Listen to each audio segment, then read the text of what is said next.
अथ श्री नरसिंह पुराण 47वां अध्याय। भगवान श्री राम की कथा तथा भगवान श्री राम के जन्म से लेकर विवाह तक के चरित्र का वर्णन। ओम नमः शिवाय। मार्कंडेय उवाच शृणु राजन् प्रवक्ष्यामि प्रादुर्भावम् हरेः शुभम् निहतो रावणो येन सगणो देवकण्टकः।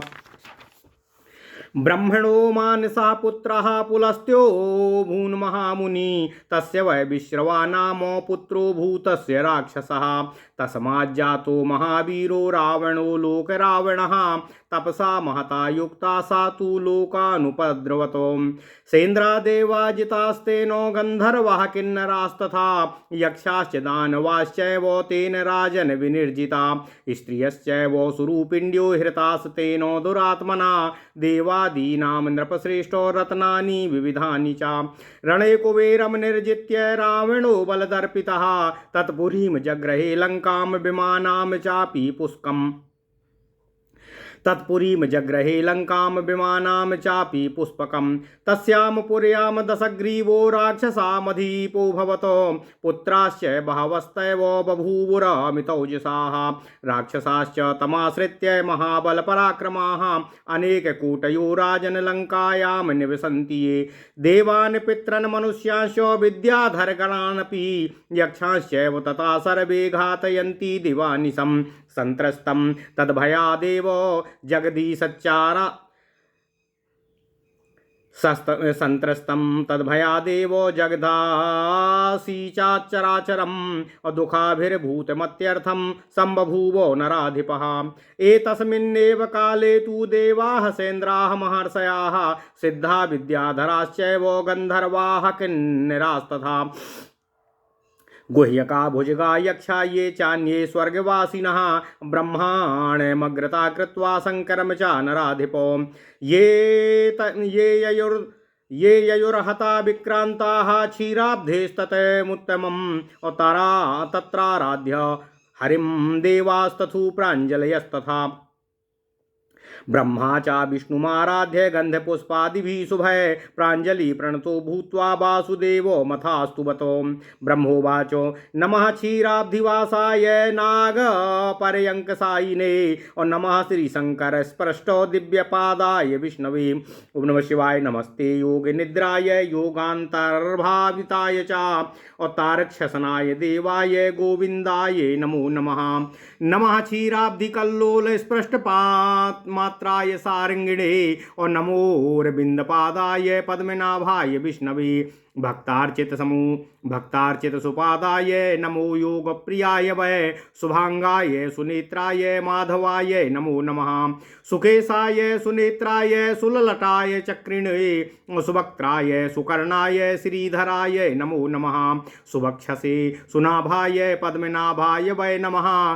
सुभ्रुभे चारुदेहाय चारुदंताय सारंगिणे चारुजंघाय दिव्याय केशवाय नमो नमः।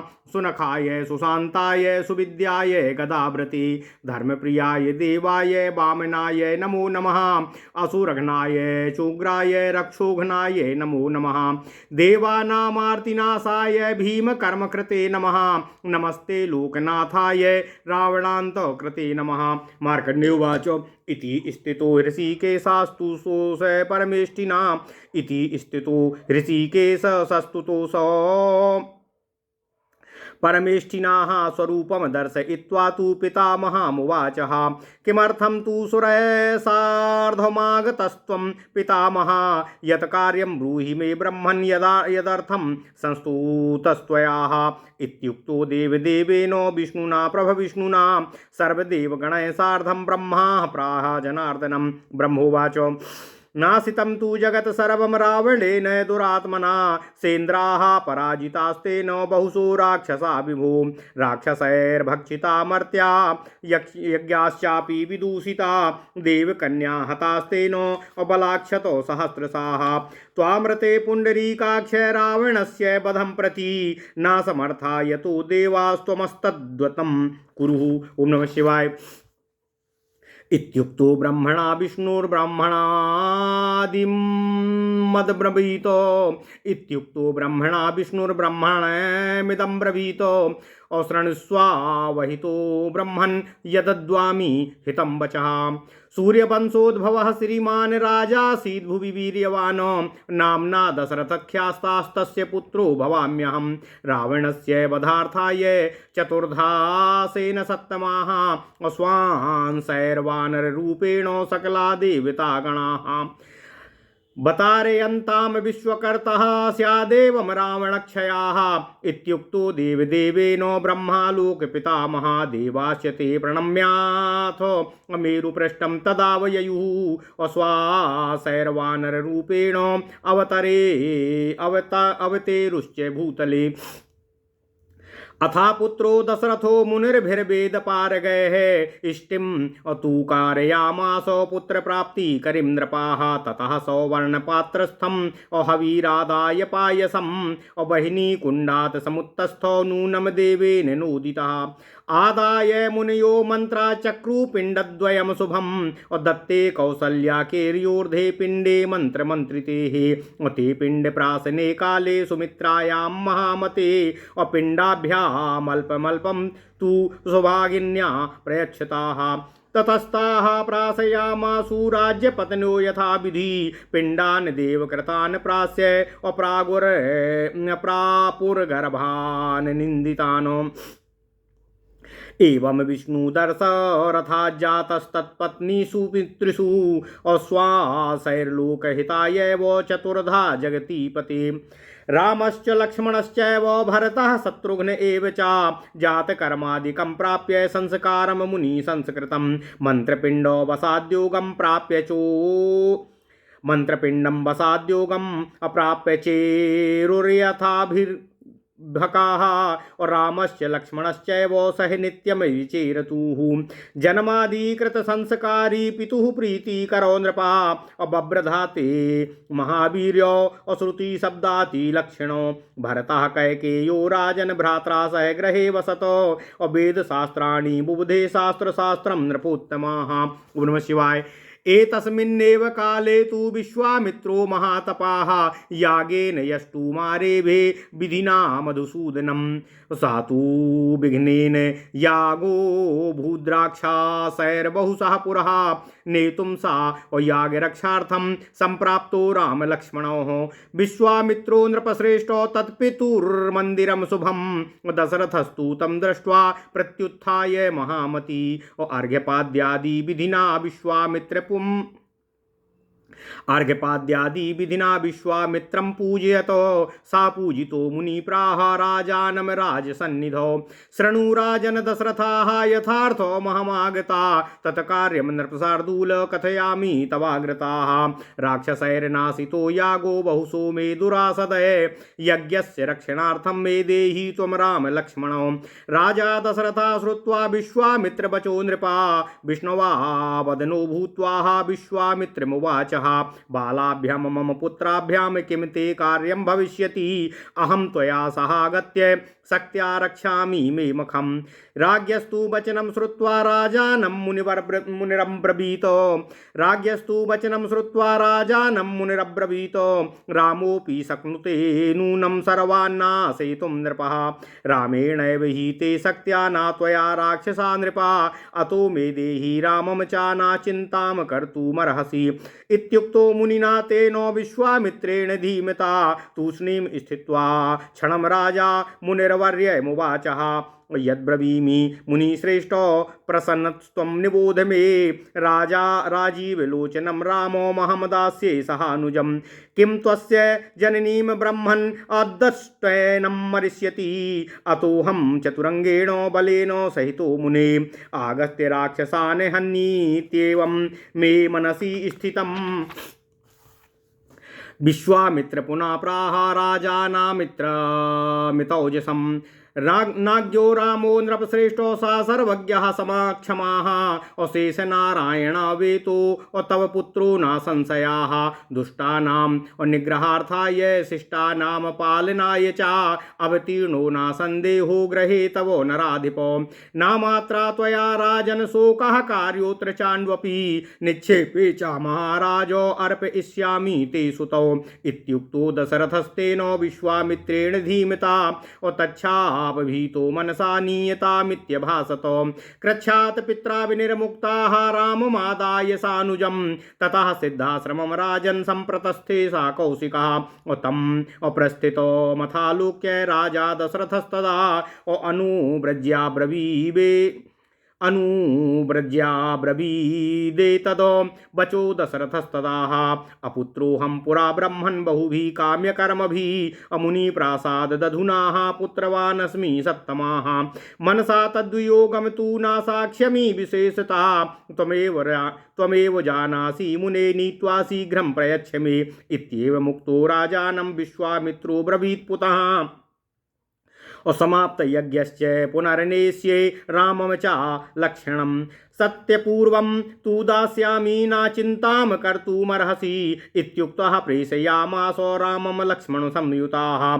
अनिच्छन्नपि राजासो मुनिशापो भयान्नृपः विश्वामित्रस्तु तौ गृह्य अयोध्यायाय शनः असरय्यास्तीरमासाद्य गच्छन्नेव सा कौशिकः तयो प्रीत्या सा राजेन्द्रो द्वे विद्ये प्रथमं ददौ बलामति बलाम चैव सम्मन्त्रे चाससंग्रहे क्षुत्पिपासापनयने पुनश्चैव महामती अस्त्रग्रामां शेषं तु उत्शिक्षयित्वा तु तौ तदा आश्रमाणि च दिव्यानि मुनीनां भावितात्मनामो दर्शयित्वा उत्सित्वा च पुण्यस्थानेषु सत्तमा गंगा मुनिर्यसेणस्य तीरमासाद्य पश्चिमम्। ओम नमः शिवाय।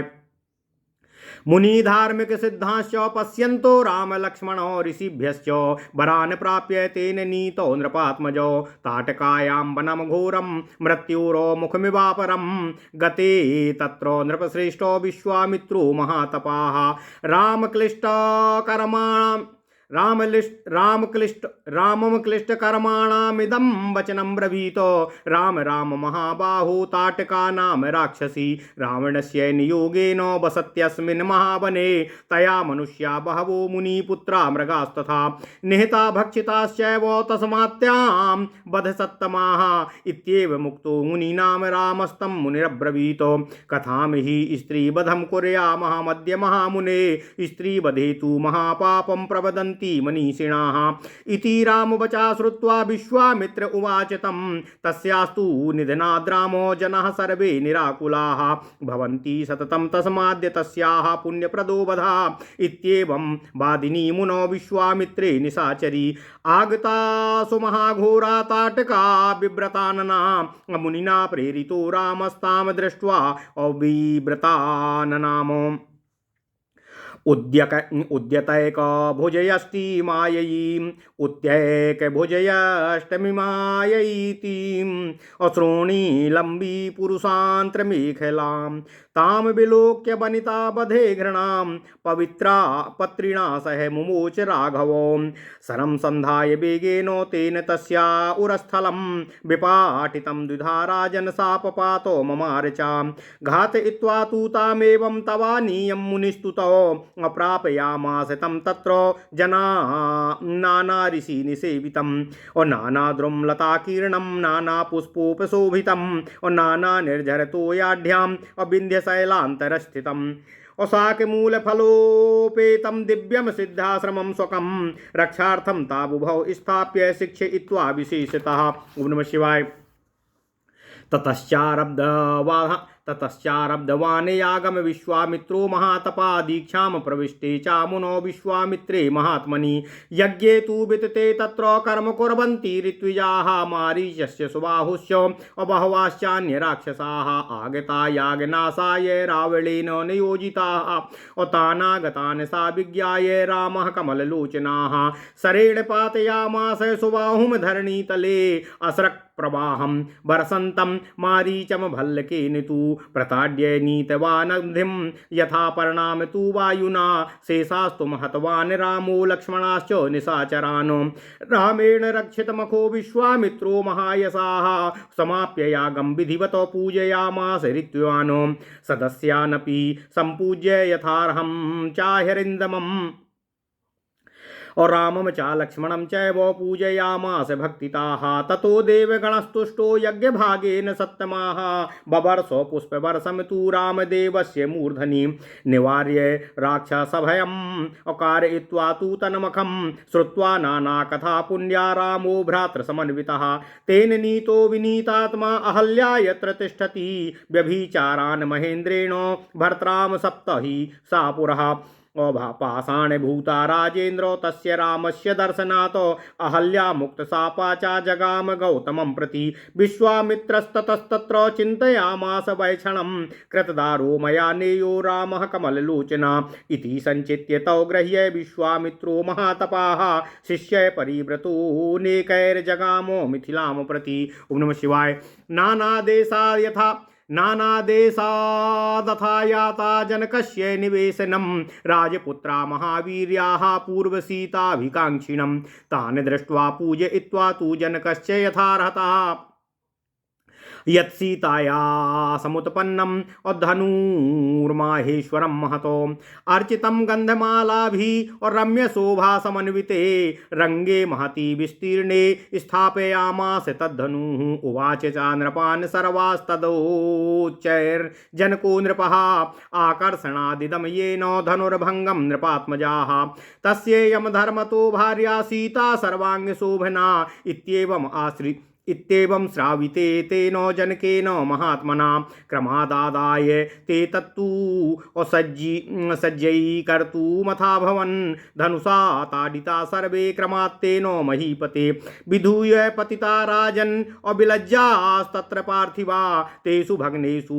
जनकस्तद्वन्त्र्याम्बकं नृपः संस्थाप्य स्थितवान् वीरो रामागमनकाङ्क्षयाः विश्वामित्रस्तथा प्राप्तो मिथिलाधिपतेर्गृहम् जनकोऽपि च तं दृष्ट्वा विश्वामित्रम् अग्रहागतं रामलक्ष्मणसंयुक्तं शिष्यैश्चाभिगतं तदा तं पूजयित्वा विधिवत् प्राज्ञं विप्रानुयायिनं रामं रघुपतिं चापि लावण्यादिगुणैर्युतं शीलाचारगुणोपेतं लक्ष्मणं च महामतिं पूजयित्वा यथा न्यायं जनकः प्रीतमानसः हेमपीठे सुखासीनं शिष्यैः पूर्वापरैर्वृतं विश्वामित्रमुवाचाथो किं कर्तव्यं मयेति सः मार्कण्डेय उवाच इति श्रुत्वा वचस्तस्य मुनिप्राह महीपतिम् एष रामो महाराजो जिष्णुः साक्षान् महीपति रक्षार्थं विष्टपानां तु राजो दशरथात्मजः अस्मै सीतां प्रयच्छतं देवकन्यामिव स्थिताम् अस्या विवाहे राजेन्द्रो धनुर्भङ्गो मुदीरितं तदानये अभवधनुर्चर्यस्य जनाधिपः। ओम नमः शिवाय। ओम नमः शिवाय।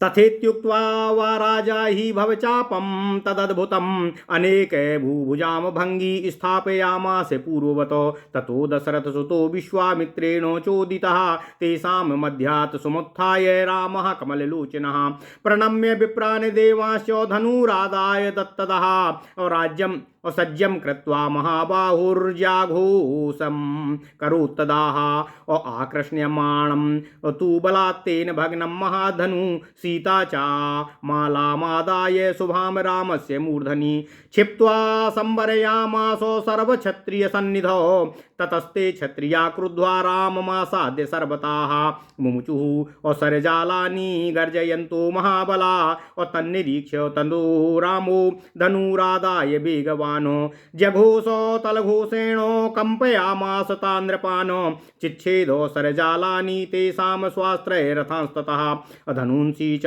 पताकाश्च रामश्चिच्छेदलीलया सन्नह्य स्वाबलं सर्वम् अमिथिलाधिपतिस्ततः जामातरं रणे रक्षन् अपार्ष्णिग्राहो बभूवः लक्ष्मणाश्च महावीरो विद्राव्य युधि तान् नृपान् हस्त्याश्वाजग्रहे तेषाम् स्वनन्दानि बहूनि च अवाहनानि परित्यज्य अपलायना परा नृपान् तान्निहन्तु च धावत्स पृष्ठतो लक्ष्मणस्तदा अमिथिलाधिपतिस्तं चम्बरयामास कौशिकः जितसेनं महावीरं रामं भ्रात्रा समन्वितम् आदाय प्रविवेशाथो जनकः स्वागृहं शुभं दूतं च प्रेषयामास तदा दशरथाय सः श्रुत्वा दूतमुख्यातो सर्वं विदितार्थं सा पार्थिवः सभार्यः सभार्यः सा सुतः श्रीमान् अहत्यास्वरथावहानो अमिथिलामाजगामासु स्वाबलेनो समन्वितः जनकोऽप्यस्य सत्कारं कृत्वा स्वां च सुतां ततः अविधिवत् कृते विधिवत कृते शुल्कां च ददौ रामाय पार्थिवः अपराश्च सुतास्तिस्रो स्वरूपत्यः असलङ्कृता अभितृभ्यस्तु लक्ष्मणादिभ्यः स्वाकन्या विधिवद्ददौ। ओम नमः शिवाय। एवं कृतो विवाहो सौ रामः कमललोचना भ्रातृभिर्भ्रातृभिः सार्धं विपित्रा बलवता सह दिनानि कतिचित् तत्र स्थितो विविधे भोजनैः ततो योध्यापुरीं गन्तु मत्सुकं सतु तं नृपं दृष्ट्वा दशरथं राजा सीतायाः प्रददौ वसु रत्नानि दिव्यानि बहूनि दत्त्वा रामाय वस्त्राण्यतिशोभनानि हत्सत्स्वदासानपि कर्मयोग्यान् दासी जनाश्च प्रवरः स्त्रियश्च सीतां सुशीलां बहुरत्नभूषितां रथं समारोप्य सुतां सुरूपां वेदादिघोषैर्बहुमङ्गलैश्च सम्प्रेषयामास सह पार्थिवो बली। ओम नमः शिवाय।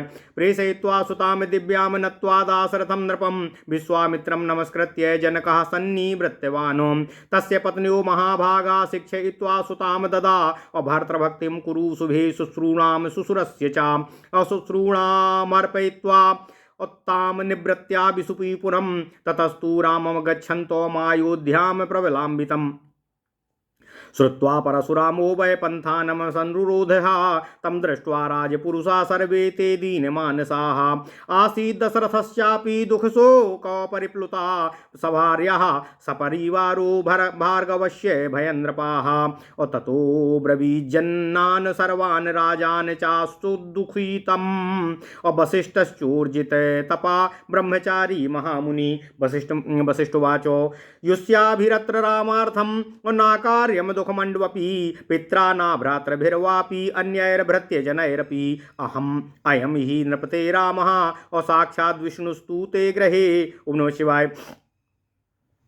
जगतः पालनार्थाय जन्म प्राप्तो न संशया यस्य संकीर्तनामापि भवभीतिः प्रणश्यति ब्रह्मामूर्तं स्वयं यत्र भयादे तत्र का कथा और यत्र संकीर्त्यते रामो कथा मात्रोमपि प्रभु और नोपसर्ग भयं तत्र और नकालो मरणं नृणाम। ओम नमः शिवाय।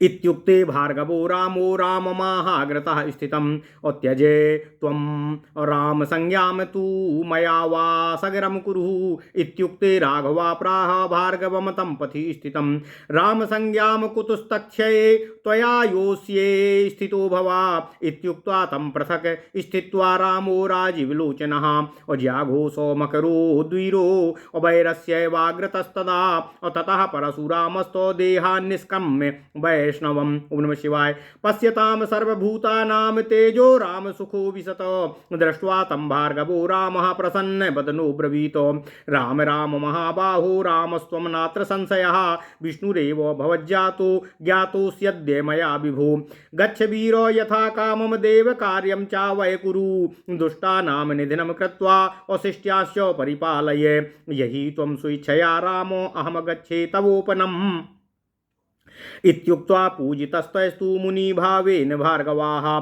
महेन्द्राब्जी जगामाथ तपसे धृतमानसः ततस्तु जात हर्षास्ते जना दशरथस्य हा पुरीयमोध्यां सम्प्राप्य रामेण सह पार्थिवः दिव्या शोभां पुरीं कृत्वा सर्वतो भद्रशालिनीं प्रत्युत्याथ ततः पौरा असंख्यतूर्यादिभिः स्वने अभिसन्तं राममागत्य कृतदारं रजे रणेजितं तं वीक्ष्य हर्षिता सन्तो अविविशुस्तेन वैपुरीम् असौ दृष्ट्वा सा मुनि प्राप्तो रामं लक्ष्मणमन्तिके दशरथाय तत्पित्रे अभ्रामात्रभ्यश्च विशेषतः तौ समर्प्य मुनिश्रेष्ठस्तेन राज्ञा सा पूजितः विश्वामित्रश्च सहसा प्रतिगन्तु नमो दधे। ओम नमः शिवाय। समार्प्य रामं समुनि सहानुजं सभार्यमग्रे पितुरेकवल्लभं पुनः पुनः श्राव्य सहन् महामती जगाम सिद्धाश्रममेव मात्मनः। ओम नमः शिवाय, ओम नमः शिवाय, ओम नमः शिवाय। ओम नमो भगवते वासुदेवाय। ओम देवकी सुत गोविंद वासुदेव जगतपते देहि में तनियम कृष्ण त्वाम अहम शरणम गतः। ओम नमः शिवाय, ओम नमः शिवाय, ओम नमः शिवाय। अथ श्री नरसिंह पुराण 47वां अध्याय। भगवान श्री राम के अवतार की कथा, श्री राम के जन्म से लेकर विवाह तक के चरित्र। ओम नमः शिवाय, ओम नमः शिवाय। मार्कंडेय जी कहते हैं, हे राजन, अब मैं भगवान श्रीहरि विष्णु के उस शुभ अवतार का वर्णन करूंगा जिसके द्वारा देवताओं के लिए कंटक स्वरूप रावण अपने गणों सहित मारा गया। तुम उसे ध्यान देकर सुनो। ओम नमः शिवाय। मार्कंडेय जी कहते हैं, हे राजन, ब्रह्मा जी के मानस पुत्र जो महामुनि पुलस्त्य जी हैं, उनके विश्वा नामक पुत्र हुआ। विश्वा का पुत्र राक्षस रावण हुआ। समस्त लोगों को रुलाने वाला महावीर रावण विश्वा से ही उत्पन्न हुआ था। वह महान तप से युक्त होकर समस्त लोगों पर धावा करने लगा। हे राजन, उसने इंद्र सहित समस्त देवताओं, गंधर्वों और किन्नरों को जीत लिया तथा यक्षों और दानवों को भी अपने वशीभूत कर लिया। हे नृपश्रेष्ठ, उस दुरात्मा ने देवता आदि की सुंदरी स्त्रियां और नाना प्रकार के रत्न भी हर लिए। बलाभिमानी रावण ने युद्ध में कुबेर को जीतकर उनकी पूरी लंका और पुष्पक विमान को भी अपने अधिकार में ले लिया। उस लंकापुरी में 10 मुख रावण राक्षसों का राजा हुआ। उसके अनेक पुत्र उत्पन्न हुए जो अपरिमित बल से संपन्न थे। हे राजन, लंका में जो कई करोड़ महाबली और पराक्रमी राक्षस निवास करते थे, वे सभी रावण का सहारा लेकर देवता, पितर, मनुष्य, विद्याधर और यक्षों का दिन रात संहार किया करते थे। नराधिप समस्त चराचर जगत उसके भय से भयभीत और अत्यंत दुखी हो गया था। ओम नमः शिवाय। हे नरेश, उसी समय जिनका पुरुषार्थ प्रतिहत हो गया था, वे इंद्र सहित समस्त देवता, महर्षि, सिद्ध, विद्याधर, गंधर्व, किन्नर, गुह्यक, सर्प, यक्ष तथा जो अन्य स्वर्गवासी थे, वे सभी ब्रह्मा और श्री शंकर जी के आगे करके क्षीर सागर के उत्तम तट पर गए। वहां उस समय देवता लोग भगवान की आराधना करके हाथ जोड़कर खड़े हो गए। फिर ब्रह्मा जी ने गंध पुष्प आदि सुंदर उपचारों द्वारा भगवान श्री हरि वासुदेव श्री विष्णु जी का पूजन और आराधन किया और हाथ जोड़कर प्रणाम करके उनकी स्तुति करने लगे।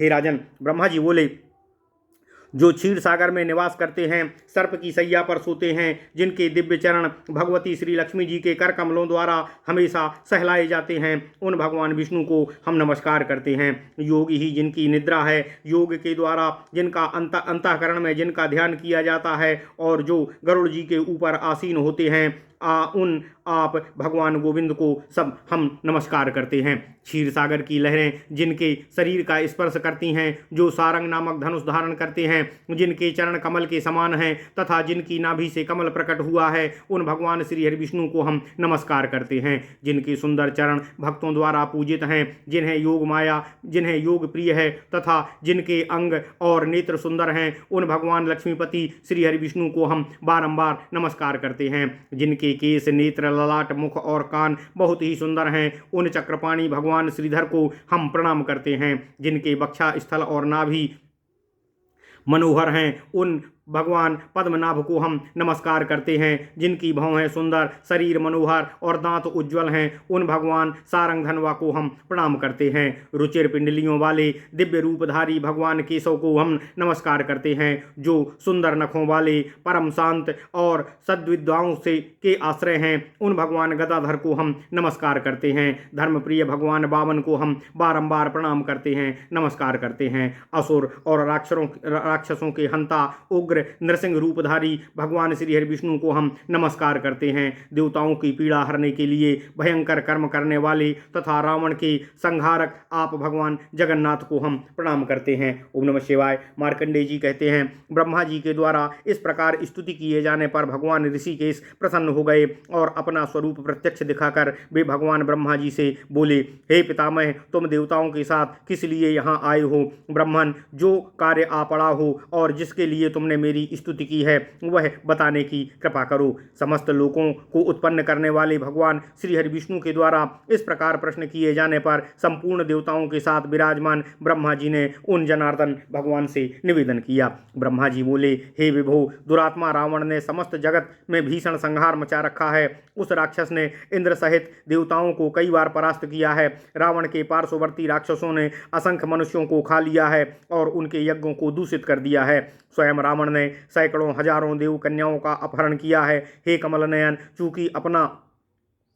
चूंकि आपको छोड़कर दूसरे देवता रावण का वध करने में समर्थ नहीं है, अतः आप उनका वध करने की कृपा करें। ब्रह्मा जी के इस प्रकार कहने पर भगवान श्री हरि विष्णु ने उनसे बोले, ब्राह्मण, मैं तुम लोगों के हित के लिए जो बात कहता हूँ उसे ध्यान देकर सुनो।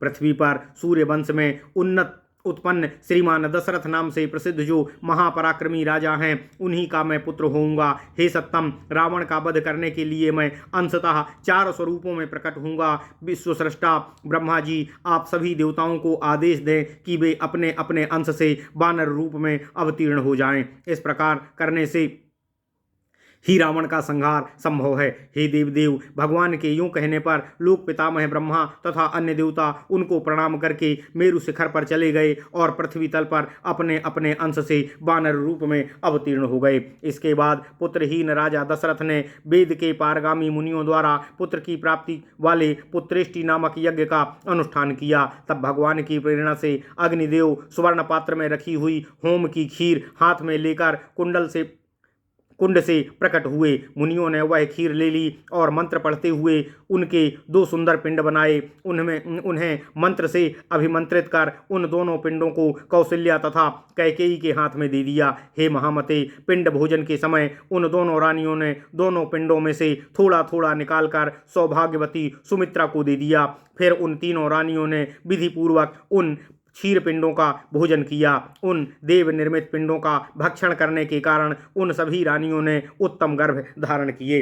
हे पृथ्वीनाथ, इस प्रकार भगवान श्री हरि विष्णु लोक हित के लिए ही राजा दशरथ से उन तीनों रानियों के गर्भ से अपने 4 अंशों के द्वारा राम, लक्ष्मण, भरत और शत्रुघ्न नामक 4 रूप धारण करके प्रकट हुए। मुनियों द्वारा जाति कर्म आदि संस्कार हो जाने पर वे मंत्र युक्त पिंड के अनुसार 2-2 एक साथ रहते हुए सामान्य बालकों की भांति विचरने लगे।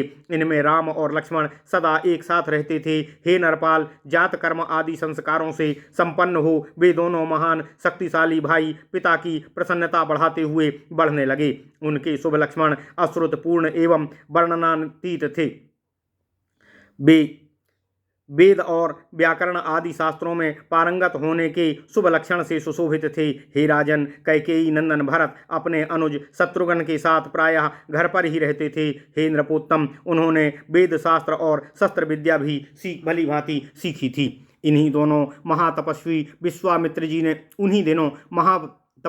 विश्वामित्र जी ने यज्ञ विधि से भगवान मधुसूदन का यजन आरंभ किया, परंतु पहले उस यज्ञ में बहुत बार राक्षसों द्वारा विघ्न डाला गया था। हे नृपश्रेष्ठ, इसलिए इस बार विश्वामित्र जी यज्ञ की रक्षा के लिए राम तथा लक्ष्मण को ले जाने के निमित्त उनके पिता के सुंदर महल में आए। महाबुद्धिमान दशरथ जी उन्हें देखकर उठ खड़े हुए और अर्घ्यपाद्य आदि उपचारों द्वारा उन्होंने विधिवत राजा की पूजा की, विधिवत महर्षि विश्वामित्र जी की पूजा की। इस प्रकार उनके द्वारा सम्मानित हो मुनि ने अन्य राजाओं के निकट विराजमान राजा दशरथ से कहा, हे राज सिंह महाराज दशरथ, सुनो, मैं जिस कार्य के लिए आया हूँ वह तुम्हारे सामने निवेदन करता हूँ। मेरे यज्ञ को दुर्धर्ष राक्षसों ने अनेक बार नष्ट किया है, अतः उसकी रक्षा के लिए तुम राम और लक्ष्मण को मुझे दे दो। हे नरेश्वर, विश्वामित्र जी की बात सुनकर राजा दशरथ के मुख पर विषाद छा गया। वे बोले, हे भगवान, ये मेरे दोनों पुत्र अभी बालक हैं, इनसे आप कौन सा कार्य सिद्ध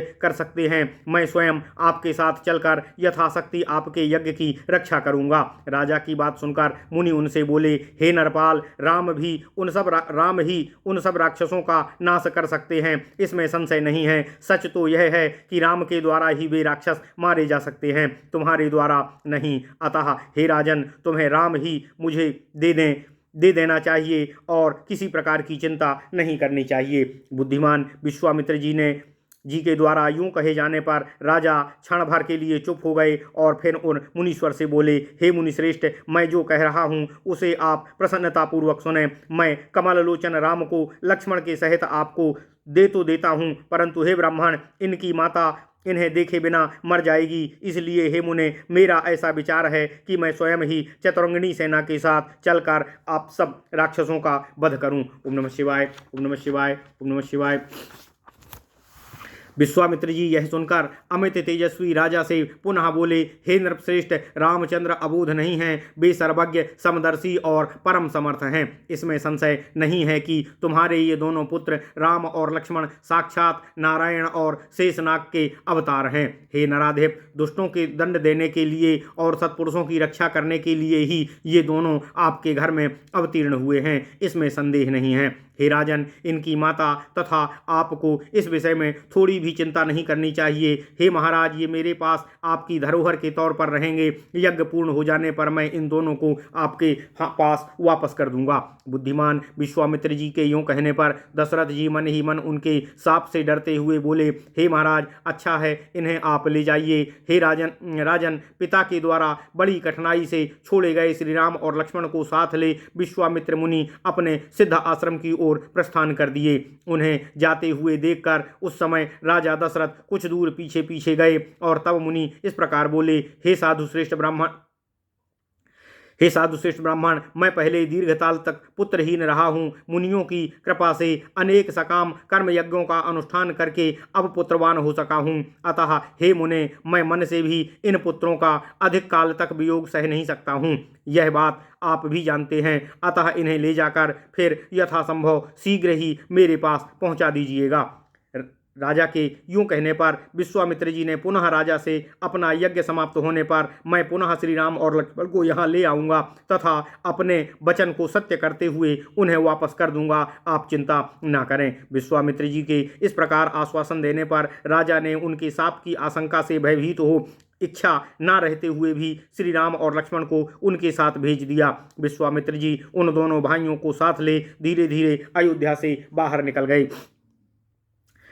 मार्कंडे जी कहते हैं, हे राजेंद्र, सरयू के तट पर पहुंचकर महामती विश्वामित्र जी ने चलते चलते ही श्री राम और लक्ष्मण को प्रेमवश पहले बला और अतिबला नाम की 2 विद्याएं प्रदान की, जो क्षुधा और पिपासा को दूर करने वाली थीं। मुनि ने उन विद्याओं को मंत्र और संग्रह उपसंहार पूर्वक सिखाया। फिर उसी तरह उन्हें संपूर्ण अस्त्र समुदाय की शिक्षा देकर वे साधु श्रेष्ठ मुनि श्री राम और लक्ष्मण को अनेक आत्मज्ञानी मुनीश्वरों के दिव्य आश्रम दिखाते और परम तीर्थ स्थानों में निवास करते हुए गंगा नदी को पार कर सोनभद्र के पश्चिम तट पर जा पहुंचे।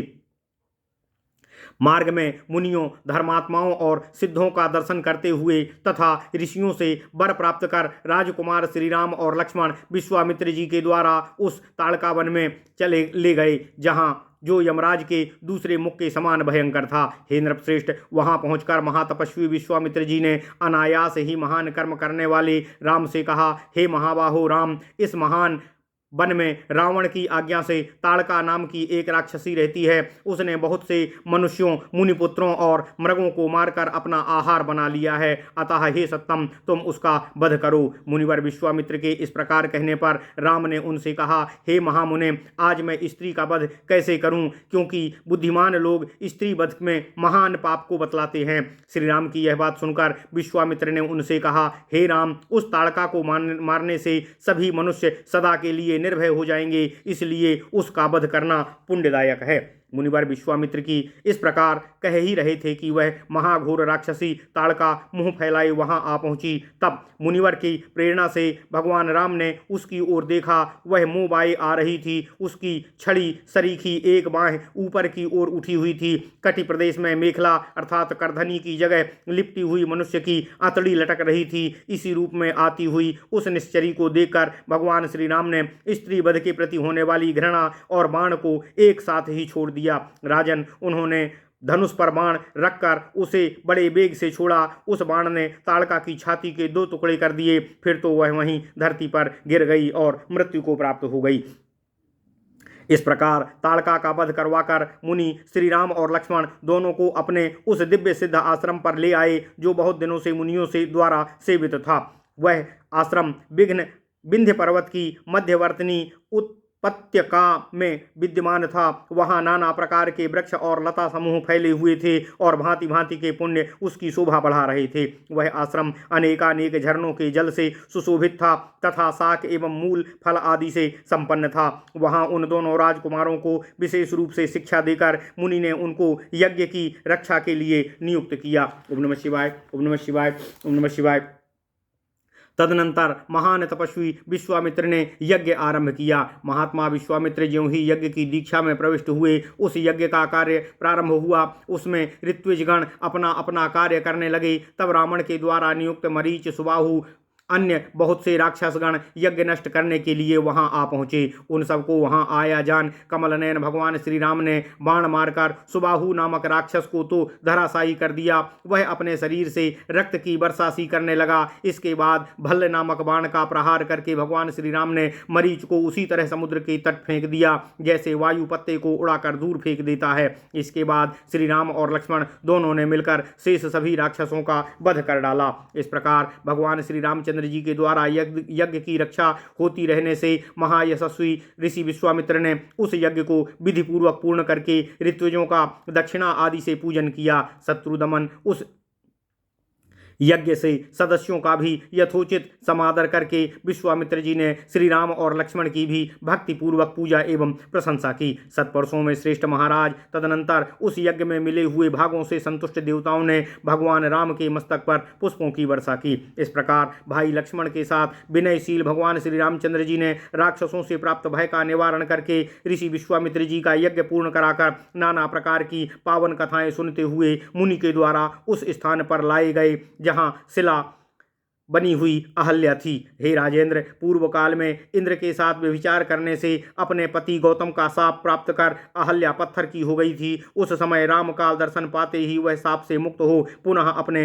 पति गौतम के सानिध्य में चली गई। इसके बाद विश्वामित्र जी ने वहां क्षण भर विचार किया कि मुझे कमललोचन भगवान श्री रामचंद्र जी का विवाह करके इन्हें अयोध्या ले जाना चाहिए। यह सोचकर अनेक शिष्यों से घिरे हुए महातपस्वी विश्वामित्र जी श्री राम और लक्ष्मण को साथ ले मिथिलापुरी की ओर प्रस्थान किए। इसके जाने से पूर्व ही वहां सीता से विवाह करने की इच्छा वाले अनेक महान पराक्रमी राजकुमार नाना देशों से जनक के यहाँ पधारे हुए थे। उन सबको आया देख राजा जनक ने उनका यथोचित सत्कार किया तथा जो सीता के स्वयंवर के लिए ही प्रकट हुआ था उस महान महेश्वर धनुष का चंदन और पुष्प आदि से पूजन करके उसे रमणीय शोभा से संपन्न सुविस्तृत रंगमंच पर लाकर रखवाया गया।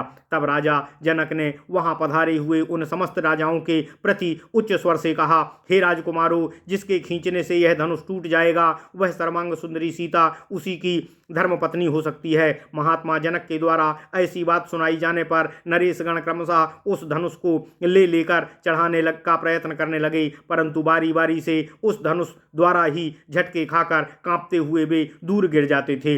हे राजन, इससे उन सभी भूपालों को वहां बड़ी लज्जा हुई। हे नरेश्वर, उन सबके निराश हो जाने पर उन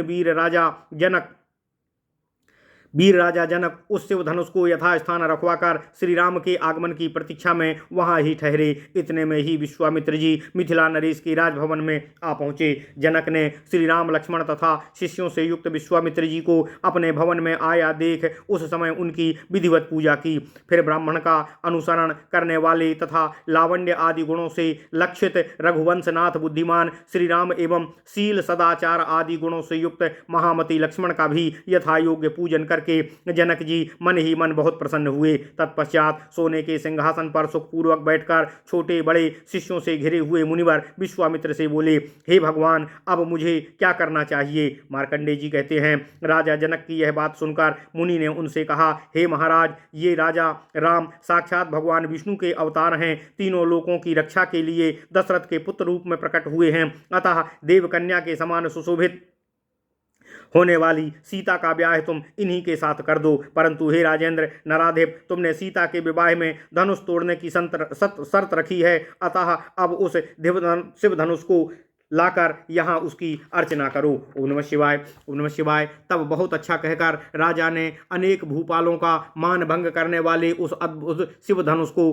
पूर्ववत वहां रखवाया। तत्पश्चात कमललोचन दशरथ नंदन भगवान श्री राम विश्वामित्र जी के आज्ञा देने पर राजाओं के बीच उसे उठे और ब्राह्मणों तथा देवताओं को प्रणाम करके उन्होंने वह धनुष उठा लिया। फिर उन महाबाहु ने धनुष की डोरी चढ़ाकर उसकी टंकार की। राम के द्वारा बलपूर्वक खींचे जाने से वह महान धनुष सहसा टूट गया। तब सीता जी सुंदर माला लेकर आईं और उन संपूर्ण क्षत्रियों के निकट भगवान राम के गले में वह वरमाला डालकर उन्होंने उनका विधिपूर्वक पति रूप में वरण किया। इससे वहां आए हुए सभी महाबली क्षत्रिय कुपित हो गए और भगवान श्री रामचंद्र जी पर सब ओर से आक्रमण एवं गर्जना करते हुए उन पर बाण बरसाने लगे। उन्हें यूं करते हुए देख श्री राम ने भी वेग पूर्वक हाथ में धनुष ले प्रत्यंचा की टंकार से उन सभी नरेशों को कंपित कर दिया और अपने अस्त्रों से उन सब के बाण तथा रथ काट डाले। इतना ही नहीं, भगवान श्री राम ने लीला पूर्वक ही उनके धनुष तथा पताकाएं भी काट डाली।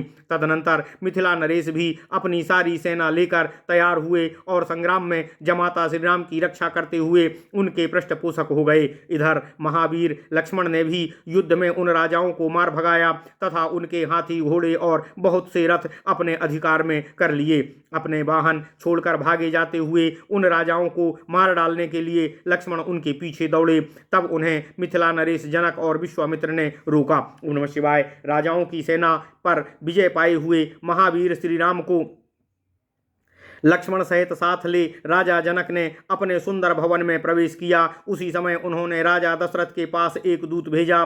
दूत के मुख से सारी बातें सुनकर राजा को सब वृत्तांत ज्ञात हुआ। तब श्रीमान राजा दशरथ अपनी रानियों और पुत्रों के साथ ले हाथी घोड़े और रथ आदि वाहनों से संपन्न हो सेना के साथ तुरंत ही मिथिला पधारे। हे राजन, जनक को भी राजा दशरथ की भली भांति सत्कार किया। फिर विधि पूर्वक उनके पारिग्रहण की शर्त पूरी की जा चुकी थी। अपनी कन्या सीता को राम के हाथ में दे दिया। तत्पश्चात अपनी अन्य 3 कन्याओं को भी, जो परम सुंदरी और आभूषणों से अलंकृत थीं, लक्ष्मण आदि तीनों भाइयों के साथ विधिपूर्वक उनका ब्याह किया। ओम नमः शिवाय। इस प्रकार विवाह कर लेने पर कमल लोचन भगवान श्री राम अपने भ्राताओं, माताओं और बलवान पिता के साथ कुछ दिनों तक नाना प्रकार के भोजन आदि से सत्कृत हो मिथिलापुरी में रहे। फिर महाराज दशरथ को अपने पुत्रों के साथ अयोध्या जाने के लिए उत्कंठित देख राजा जनक ने सीता के लिए बहुत सा धन और दिव्य रत्न देकर भगवान श्री राम के लिए सुंदर वस्त्र, क्रिया कुशल हाथी घोड़े और दास दिए। उन एवं दासी के रूप में बहुत सी सुंदर स्त्रियां भी अर्पित की। उन बलवान भूपाल ने बहुत से रत्नमय आभूषणों द्वारा विभूषित सुंदरी साध्वी पुत्री सीता को रथ पर चढ़ाकर वेदध्वनि तथा अन्य मांगलिक शब्दों के साथ विदा किया। अपनी दिव्य कन्या सीता को विदा कर राजा जनक, दशरथ जी तथा विश्वामित्र एवं वशिष्ठ मुनि को प्रणाम करके लौट गए। तब जनक की अति सौभाग्यशालिनी रानियां भी अपनी कन्याओं को यह शिक्षा देकर कि हे शुभे, तुम पति की भक्ति तथा सास ससुर की सेवा करना, उन्हें उनकी सासुओं को सौंप दिया और नगर में वापस लौट आईं। कहते हैं तदनंतर यह सुनकर कि राम अपनी प्रबल सेना के साथ अयोध्यापुरी को लौट रहे हैं, परशुराम जी ने उनका मार्ग रोक लिया। उन्हें देखकर सभी राजपुरुषों का हृदय कातर हो गया। हे नरेश्वर, परशुराम के भय से राजा दशरथ भी अपनी स्त्री तथा परिवार के साथ दुखी और शोकमग्न हो गए। तब उत्कृष्ट तपस्वी ब्रह्मचारी महामुनि वशिष्ठ जी दुखी राजा दशरथ तथा अन्य सब लोगों से बोले। वशिष्ठ जी ने कहा, तुम लोगों को यहाँ भगवान श्री राम के लिए तनिक भी चिंता नहीं करनी चाहिए। पिता, माता, भाई अथवा अन्य भृत्यजन थोड़ा सा भी खेद न करें। हे नरपाल, ये भगवान श्री रामचंद्र जी साक्षात भगवान श्री हरि विष्णु जी के अवतार हैं। समस्त जगत की रक्षा के लिए ही इन्होंने तुम्हारे घर में अवतार लिया है, इसमें संदेह नहीं है। जिनके नाम मात्र का कीर्तन करने से संसार रूपी भय निवृत्त हो जाता है, वे परमेश्वर ही जहां साक्षात मूर्तिमान होकर विराजमान हो, वहां भय आदि की चर्चा भी कैसे की जा सकती है। हे प्रभु, जहां भगवान श्री रामचंद्र जी की कथा मात्र का भी कीर्तन होता है, वहां मनुष्य के लिए संक्रामक बीमारी और अकाल मृत्यु का भी भय नहीं रहता है। ओम नमः शिवाय। वशिष्ठ जी इस प्रकार कह ही रहे थे कि भृगुवंशी परशुराम जी ने सामने खड़े हुए श्री रामचंद्र जी से कहा, राम, तुम अपना यह नाम त्याग दो अथवा मेरे साथ युद्ध करो। उनके यूं कहने पर रघुकुल नंदन श्री राम ने मार्ग में खड़े हुए उन परशुराम जी से कहा, मैं राम नाम कैसे छोड़ सकता हूँ, तुम्हारे साथ युद्ध ही करूँगा। संभल जाओ। उनके इस प्रकार कहकर कमल लोचन भगवान श्री राम अलग खड़े हो गए और उन वीरवर ने उन समय वीर परशुराम के सामने ही धनुष की प्रत्यज्ञा की टंकार की। तब परशुराम जी के शरीर से वैष्णव तेज निकलकर सब प्राणियों के देखते देखते श्री राम के मुख में समा गया। उस समय भृगुवंशी श्री परशुराम जी ने राम की ओर देखकर प्रसन्न मुख होकर कहा, महाबाहु श्री राम, आप ही राम हैं। अब इस विषय में मुझे संदेह नहीं है। हे प्रभु, आज मैंने आपको पहचाना, आप साक्षात विष्णु ही हैं, इस रूप में अवतीर्ण हुए हैं। वीर, अब आप अपने इच्छानुसार जाइए, देवताओं का कार्य सिद्ध कीजिए और दुष्टों का नाश करके साधु पुरुषों का पालन कीजिए। श्री राम, आप अब सब स्वेच्छानुसार चले जाइए, मैं भी तपोवन को जाता हूँ। यूं कहकर परशुराम जी उन दशरथ आदि जी के द्वारा मुनि भाव से पूजित हुए और तपस्या के लिए मन में निश्चय करके महेंद्राचल को प्रस्थान कर गए। तब समस्त बारातियों तथा महाराज दशरथ को महान हर्ष प्राप्त हुआ और वे वहां से चलकर भगवान श्री रामचंद्र जी के साथ अयोध्यापुरी के निकट पहुंचे। उधर संपूर्ण पूर्वासी मंगलमयी अयोध्या नगरी को सब ओर से दिव्य सजावट से सुसज्जित करके शंख और दुंदुभी आदि गाजे बाजे के साथ उनकी आगवानी के लिए निकल आए। नगर के बाहर आकर वे रण में अजेय भगवान श्री राम को पत्नी सहित नगर में प्रवेश करते हुए देखकर आनंद मग्न हो गए और उन्हीं के साथ अयोध्या में प्रविष्ट हुए। तत्पश्चात मुनिवर विश्वामित्र ने भगवान श्री राम और लक्ष्मण दोनों भाइयों को अपने निकट आया हुआ देखकर उन्हें अपने पिता राजा दशरथ तथा विशेष रूप से उनकी माताओं को समर्पित कर दिया। तब राजा दशरथ द्वारा पूजित होकर मुनि श्रेष्ठ विश्वामित्र सहसा लौट आए और लौट जाने के लिए उद्यत हो गए। ओम नमः शिवाय। इस प्रकार महामती मुनि श्री विश्वामित्र जी के छोटे भाई